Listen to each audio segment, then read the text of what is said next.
Accessibility in HCDE. One of the most important things that I've learned about HCDE is the accessibility for a specific product.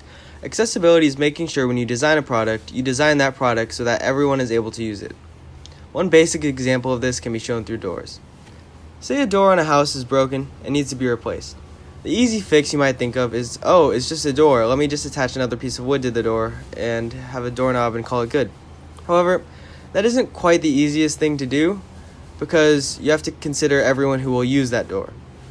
What if someone has a disability and they have a wheelchair? Say this door is for your house and you have steps. Will you need a ramp?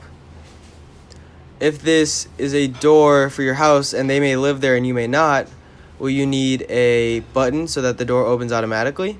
Or will you be home all the time so they won't need a button and they can just knock and you can help them get through the door?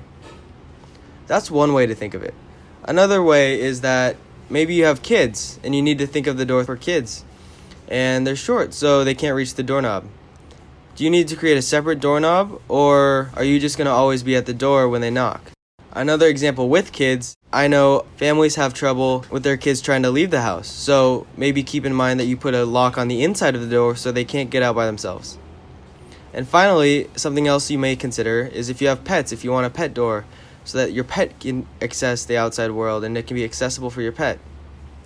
These are just a few of the things that I've learned through HCD you have to consider when you're designing a product, even something simple as a door, or so it seems. I've learned that it's always really intriguing and interesting, and you have to keep accessibility in mind because it's one of the most important things when you design a product with human-centered design and engineering in mind.